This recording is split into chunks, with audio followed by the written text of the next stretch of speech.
நோக்குவர்மம் அதாவது ஒரு ஆளை பார்வையாளை வசியப்படுத்துவது, நாங்கள் சொல்லுகின்ற அனைத்தையும் செய்ய வைப்பது, நம்முடைய கட்டுப்பாட்டின் கீழ் அவர்களை கொண்டு வருவது சம்பந்தமாக எல்லாம் கொண்டு வருவது போன்ற காட்சிகளை எல்லாம் நாங்கள் சினிமாவிலே தான் பார்த்திருக்கக்கூடும். ஆனால் உண்மையிலேயே அவ்வாறான சம்பவங்கள் நடைபெற்றிருக்கின்றன. குறிப்பாக அதை குறித்து தான் நாங்கள் இந்த வீடியோவிலே பார்க்க இருக்கின்றோம்.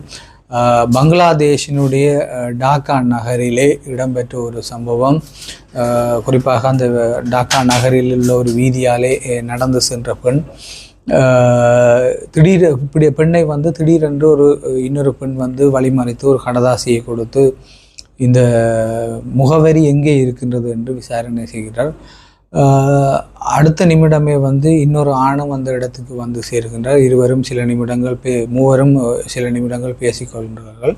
பின்னர் அந்த வீதியாலே நடந்து வந்த பெண் தன்னுடைய ஆபரணங்கள், கைத்தொலைபேசி உள்ளிட்ட அனைத்தையுமே அந்த விலாச முகவரி விசாரிக்க வந்த பெண்ணிடம் கொடுத்து விடுகின்றார். பின்னர் அந்த ஆண் கூறுகின்றார், தன் பின்னால் வருமாறு கூறுகின்றால் அதற்கு இணங்கி அந்த பெண்ணும் சில மீட்டர்கள் தூரம் நடந்து செல்கின்றார். அதுக்கு பின்னர் அவருக்கு சுயநினைவு வந்து விடுகின்றது. இந்த இடைப்பட்ட நேரத்திலே தனக்கு என்ன நடந்தது என்பதே தனக்கு தெரியாது என்று சொல்லியும் அவர்கள் கூறிய அத்தனை விடயங்களையும் தான் உடனடியாக எந்த மறுப்பும் இல்லாமல் செய்ததாகவும் குறிப்பிடுகின்றார். இதற்கு காரணம் என்ன, இதற்கு பின்னால் இருக்கின்ற உண்மை என்ன என்பதை பற்றி தான் என்பது பற்றி பார்ப்பதுதான் இந்த பதிவினுடைய நோக்கம். நீங்கள் பார்த்து கொண்டிருப்பது JZ Tamil A to Z. இது இன்னொரு பதிவு. இந்த வீடியோவை நீங்கள் புதிதாக பார்த்தால் சப்ஸ்கிரைப் பண்ணுங்க, நண்பர்களோடு பகிர்ந்து கொண்டு எங்களுடைய இந்த முயற்சிக்கு உங்களுடைய ஒத்துழைப்பை வழங்குவீர்கள் என்று எதிர்பார்க்கின்றோம். தொடர்ந்து முழுமையான வீடியோக்குள்ளே போவோம், வாங்க. ஸ்கோபோலமைன் என்கின்ற போதைப் பொருள் தான் இந்த மோசடி நடவடிக்கையின் பின்னால் இருக்கின்ற சாமான் பொருள் என்று சொல்லி சொன்னால் உங்கள் எல்லாருக்கும் ஆச்சரியமாக இருக்கக்கூடும். அதாவது ஸ்கோபோலமைன் என்கின்ற போதைப் பொருள் ஒரு வகை பூவினுடைய மூலப்பொருள் ஒன்றிலே பொட்டாசியம் சயனேட் மற்றும் குளோரோஃபார்ம் ஆகிய செயற்கை இரசாயனங்களை கலந்து தயாரிக்கப்படுகின்ற ஒரு போதைப் பொருள் தான் ஸ்கோபோலமைன் என்று அந்த பிரதேசத்தினுடைய டாக்காவினுடைய போலீசார் தெரிவித்திருக்கின்றார்கள்.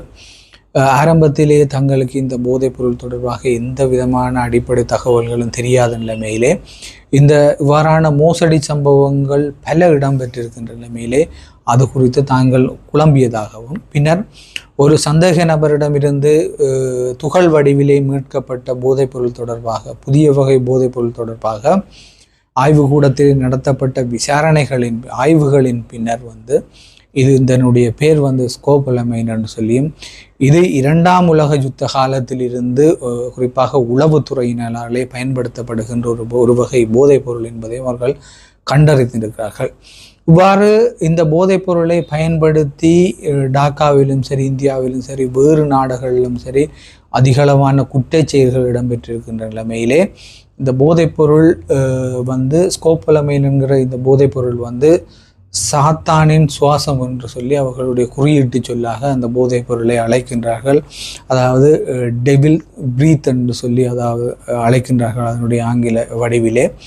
இந்த போதைப்பொருள் கைத்தொலைபேசியினுடைய தொடுதிரை, கடதாசி, கைக்குட்டை போன்றவற்றிலே அதனுடைய துகளை பரப்புவதன் மூலம் நம்முடைய சுவாசத்திலே அது கலந்து நமக்கு சில நிமிடங்கள் அல்லது சில வினாடிகள் நம்முடைய மூளையினுடைய கட்டுப்பாட்டிலே இல்லாமல் மற்றவர்கள் எதை சொல்கிறார்களோ அதை செய்யும் ஒருவராக மாறிவிடுகிறோம் என்பதுதான் இந்த போதைப் பொருளுடைய தன்மை. இது தொடர்பாக அந்த நாட்டிலே அதிகளவான மோசடி சம்பவங்கள், குற்றச்செயல்கள் இடம்பெற்றதன் தொடர்ச்சியாக அது குறித்து அந்த நாட்டினுடைய பாதுகாப்புத்துறை அதிகளவான பிரச்சாரங்களை மேற்கொண்டு அது குறித்த தெளிவுபடுத்தல்களை செய்திருக்கின்ற போதிலும் இவ்வாறான சம்பவங்கள் தொடர்ச்சியாக இடம்பெற்று கொண்டிருக்கின்றன.